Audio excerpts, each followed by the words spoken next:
এইবার আর বড়লোক হওয়া থেকে আটকায় গে, এই জন্য নিয়ে আসলাম টাকার গাছ আমার বাড়িতেই। প্রথমবার আমি আমার ঘরে টাকার গাছ নিয়ে আসছি। এবার আর আমাকে কেউ বড়লোক হওয়া থেকে আটকাতে পারবে না, ইনশাল্লাহ। তো আসসালামু আলাইকুম এভরিওয়ান, সবাই আশা করি অনেক ভালো আছেন। আমি অনেক ভালো আছি। আবার একটা ব্লগ নিয়ে চলে আসলাম আপনাদের মাঝে। তো এটা খুবই সামান্য একটা বিষয় আর ছোট্ট একটা ব্লগ। এটা হচ্ছে আমি আমাদের বাসার পেছনে জঙ্গল থেকে অনেকগুলো মানি প্ল্যান্টের গাছ নিয়ে এসেছি। এখানে বিভিন্ন প্রজাতির গাছ আছে, যেমন বড়, ছোট এবং হলুদ সবুজ মিলানো কালার পাতা, মানে 3-4 প্রকৃতির গাছ এখানে আছে। অনেকদিন ধরেই ভাবছিলাম যে কিছু ইনডোর প্ল্যান্ট আনা লাগে, তো তারপরে আমি দেখলাম যে এগুলা প্রচুর পরিমাণের দামে বিক্রি করে বাহিরে। একটা দুইটা আগা কেটে সেগুলো বোতলে বা মাটিতে পুঁতে সেগুলো বিক্রি করে অনেক বেশি দামে। এই জন্য আমি ভাবলাম দেখি খোঁজ করি, যেহেতু এটা গ্রামের বাড়ি, এখানে পাওয়া সম্ভব। তো এই জন্য পরে আমাদের বাড়ির পেছন থেকে আমি নিয়ে আসলাম এগুলো, এতগুলো বস্তা ভরে নিয়ে আসছি।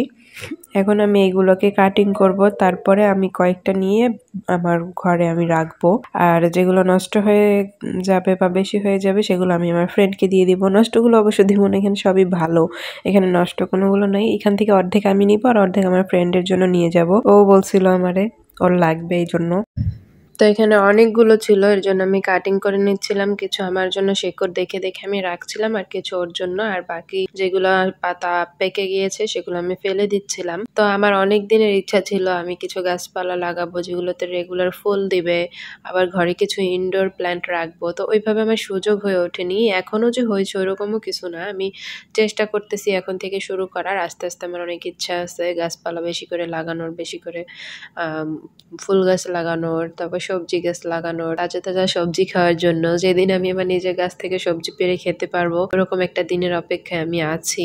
তো এই বাসাটা আমার অনেক ছোট, এই জন্য আমি এখানে জায়গাও নেই পর্যাপ্ত পরিমাণ লাগানোর বা রাখার। আবার বাচ্চারা আছে অনেক, ওরা নষ্ট করে ফেলে। এর জন্য আমি ভাবতেছি যে নতুন বাসায় যখন উঠবো তখন হচ্ছে আমি লাগাবো। আর তাছাড়া সবচাইতে বড় কথা যেটা, সেটা হইতেছে আমার যত্ন নেওয়ার সময় নাই। এটা হইতেছে মাস্ট বি দরকার। গাছপালার আর পশু পাখি পালনের ক্ষেত্রে যত্নটা অনেক বেশি দরকার, যেটা আমি দিতে পারি না। যেহেতু আমি বাহিরে কাজ করি, তো বাসায় আসার পরে রান্না বাড়া, সংসারের কাজ, আরো অনেক কিছুতে আমার সময় চলে যায়। এই সমস্ত কিছু কেয়ার করার সময় আমি পাই না। তো আমি চাচ্ছি ওরকম একটা স্পেস তৈরি করে যাতে আমি প্রপারলি যত্নটা নিতে পারি, বা আমার যাতে নষ্ট না হয় জিনিসপত্র, কেউ যাতে নষ্ট না করতে পারে, ওইরকম করে স্পেস তৈরি করে তারপরে করার। তো ইনশাল্লাহ আমি খুব শীঘ্রই আরো কিছু ভিডিও দিব, আপনাদের সাথে শেয়ার করব গাছপালা লাগানোর। আবার আমার অনেক ইচ্ছা পাখি পালন করার, তো দেখি আমি সেটাও চেষ্টা করব সামনে ইনশাল্লাহ। জানি না কতটুকু হবে, তবে চেষ্টা চালিয়ে যাব। এতদিন বাড়িতে বসেছিলাম, কিন্তু এই রকম গাছপালা লাগানোর বা কোনো কিছু করার স্পেস ছিল না। আর এখন যেহেতু আমি চাকরি নিয়েছি বা চাকরিতে যাই, এখন আমার স্পেস হয়েছে লাগানোর বা সবকিছু করার, কিন্তু আমি যত্ন নেওয়ার সময়টাই পাই না। সময়ের আমার অনেক অভাব বর্তমানে। আমার সারাদিন কিভাবে কিভাবে কেটে যায় আমি নিজেও জানি না। আসলেই অনেক টাফ সংসার আর চাকরি একসাথে সামাল দিয়ে আবার এক্সট্রা কাজকর্ম করা, এগুলো আসলেই অনেক টাফ হয়ে দাঁড়ায়। তবে যাই হোক, জীবনের সামনে এগোতে হলে পরিশ্রম তো করতেই হবে, কষ্ট করতে হবে, ধৈর্য ধরতে হবে। তবে আমি বলে রাখি, আমার কিন্তু ধৈর্য খুবই কম।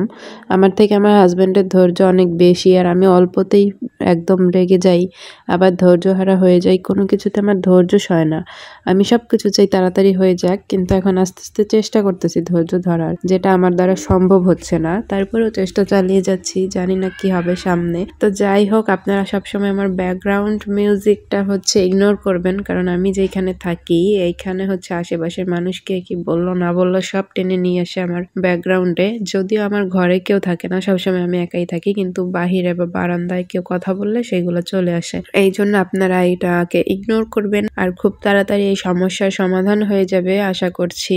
আপনারা দোয়া করবেন যাতে আমি একটা বাসা দেখেছি সেটা আমি উঠতে পারি ভালো মতন, সমস্যা সমাধান হয়ে যাবে তাহলেই। তো এগুলো হয়ে গিয়েছে। আমি 3টা বোতলে কিছু কেটে রেখে দিয়েছি, আর বাকিগুলো আমি ব্যাগে রেখে দিলাম আমার ফ্রেন্ডের জন্য নিয়ে যাব। আর এখন এগুলোকে ঝাড়ু দিয়ে পরিষ্কার করে নিব। তারপরে এই পাতাগুলোতে অনেক মাটি ছিল, এই মাটিগুলোকে আগে ধুবো। আর এইখানে আমি একটা লতা মাটিতে রাখলাম গেড়ে, আমার ধনেপাতা লাগানো, সেইখানে রাখলাম, দেখি যে এটা হয় নাকি বা যেটা হয় নাকি, এই জন্য। তো এখানে আমার কিছু ফুল গাছ, আর এখানে আমি এগুলো ভালো মতন ধুয়ে নিলাম। এই যে পানি দিয়ে ভিজা তো দেখাই যাচ্ছে। এটাকে আমি ভালোভাবে ধুয়ে নিয়েছি। এগুলো পাতায় অনেক কাদা ছিল, যেহেতু এটা মাটি থেকে উঠানো ছিল এই জন্য। এইটা একটু বেশি ছেঁড়ানো, এর জন্য ভালো লাগছে না, কিন্তু এই দুইটা খুব সুন্দর হয়েছে আর দেখতেও ভালো লাগছে। তো এখানে একটা আমি ঘরের ভিতর রাখবো, দুইটা আমি ঘরের ভিতর রাখবো আর একটা আমি বারান্দায় রাখবো। আমার ঘরে পর্যাপ্ত পরিমাণ জায়গা নেই আপাতত, যখন বড় বাসায় যাব তখন হচ্ছে আমি তিনটাই ঘরের মধ্যে রাখতে পারবো। আপাতত যাতে বেঁচে থাকে, তো সেই জন্য হচ্ছে আমি এই বোতলজাত করে রেখে দিলাম। পরবর্তীতে আমি আরো ছোট ছোট টবে করে রাখবো, যাতে সেটা দেখতেও সুন্দর লাগে। তো এই হচ্ছে আমার সর্বমোট গাছপালা, এর থেকে বেশি গাছপালা আমার আর নাই। তো আজকের ভিডিও এই পর্যন্তই। আপনাদের সাথে দেখা হবে নেক্সট ভিডিওতে। সবাই ভালো থাকবেন, সুস্থ থাকবেন আর আমার জন্য দোয়া করবেন। আল্লাহ হাফেজ।